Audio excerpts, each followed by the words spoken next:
আসসালামু আলাইকুম রহমতুল্লাহ। প্রিয় দর্শক, আজকের আলোচনার বিষয় হলো শুধু শেষ রাকাত বা শেষ বৈঠক পেলে বাকি নামাজ কিভাবে আদায় করবে। প্রিয় দর্শক, অনেক সময় দেখা যায় 4 রাকাত বিশিষ্ট নামাজ কোনো ব্যক্তি 1 রাকাত পেল, বাকি 3 রাকাত পেল না। এখন সে বাকি 3 রাকাত নামাজ কিভাবে আদায় করবে?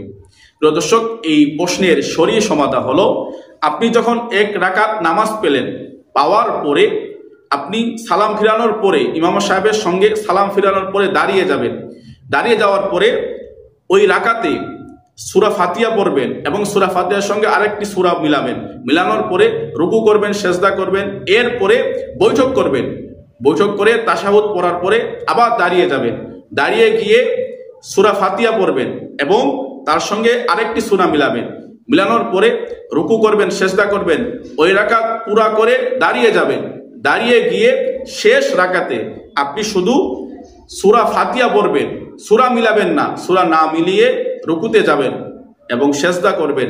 এরপরে আপনার 4 রাকাত নামাজ আখেরি বৈঠক করে আপনার 4 রাকাত নামাজ আপনি শেষ করবেন।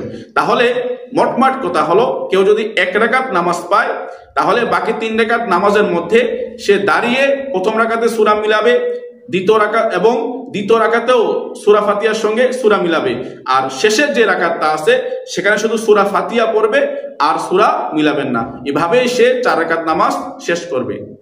আর কোনো ব্যক্তি যদি শুধু শেষ বৈঠক পেল, বাকি 4 রাকাত কোনো নামাজেই পেল না, তাহলে সে ব্যক্তি ইমাম সাহেবের সঙ্গে সালাম ফিরিয়ে দাঁড়িয়ে যাবেন। দাঁড়িয়ে যাওয়ার পরে প্রথম রাকাতে সূরা ফাতিহা পড়বে, তার সঙ্গে সূরা মিলাবেন, এবং দ্বিতীয় রাকাতে সূরা ফাতিহা পড়বেন এবং তার সঙ্গে সূরা মিলাবেন। 2 রাকাত পড়ার পরে আপনি বৈঠক করবেন, তাশাহুদ পড়ার পরে আবার দাঁড়িয়ে যাবেন।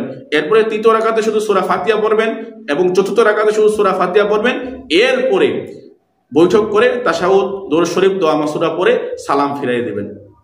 দলিল খুলাসাতুল ফতুয়া 1 নম্বর খণ্ড 166 নম্বর পৃষ্ঠা, কিতাবুল আসার 1 নম্বর খণ্ড 214 নম্বর পৃষ্ঠা, বাদায়ুস সানায়ে 1 নম্বর খণ্ড 567 নম্বর পৃষ্ঠা, আর দুরুল মুখতার 1 নম্বর খণ্ড 592 নম্বর পৃষ্ঠা।